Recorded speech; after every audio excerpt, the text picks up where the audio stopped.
तपाईलाई जुन एउटा टिप्पणी गर्न पनि लायक नभएको व्यक्ति भन्ने किसिमले त्यो मान्छे त यस्तो छ त्यो मान्छेलाई त मैले भने तपाईँ युबाट उसको के अरे उसले मलाई इन्टरभ्यू दियोस् इन्टरभ्यू लिएको भोलिपल्टदेखि उसले पत्रकारिता गर्दैन जस्तो लाग्छ तपाईले पत्रकारिता बन्द गरिदिने धम्की दिनुभयो भन्ने कुरा आयो हो उसले इन्टरभ्यू लिँदैन वीरेन्द्र जैरीको पत्रकारिता बन्द गरिदिने धम्की उसको तपाईँको उसले इन्टरभ्यू त्यसको भोलिपल्टदेखि चाहिँ अरूको लिँदैन जस्तो लाग्छ मलाई त्यस्तो बनाउँछु होइन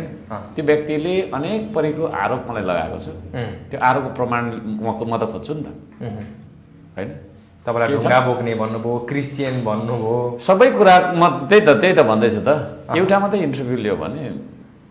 त्यहाँ भोलिदेखि गर्दैन उसले नैतिकतै रहँदैन के अब नैतिकता गुमाएको मान्छे हो नि तपाईँले के भन्नु र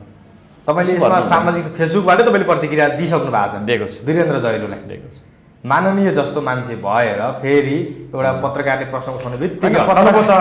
रिप्लाई गरिहाल्नुपर्छ र यस्तो छ त्यस्ता कुरालाई इग्नोर गर्न सकिन्न यस्तो छ आम संसारमा बोलेको कुरालाई इग्नोर गर्न थाल्यो भने त सकिगयो नि त्यो उहाँले मलाई फोन गरेर भने हो र होइन एसएमएस लेखे हो होइन नि त आम संसारमा बोल्नुभयो नि त यो कुरा तपाईँले के बुझ्नुहोस् भने सदनमा उठेको प्रश्नको सदनमै उत्तर दिनुपर्छ आम संसारमा उठेको कुराको आम संसारमै उत्तर दिनुपर्छ होइन कहाँ के सोधिँदैछ त्यही ठाउँमा दिन्छ प्लेटफर्म के हो त होइन उहाँले चाहिँ प्लेटफर्म आम संसार प्रयोग गरेर मलाई आरोप लाउनु भयो अनि मैले चाहिँ फोन नम्बर मागेर के भन्नुभएको यस्तो भन्दाखेरि त त्यो त भएन नि त उहाँको त व्यापक रूपमा गइसक्यो अब उहाँप्रतिको मेरो प्रतिवाद अथवा उहाँले जुन भ्रम फैलाउनु खोज्नु भएको छ त्यो भ्रमलाई चिर्नलाई पनि मैले व्यापक रूपमा दिनुपर्छ क्या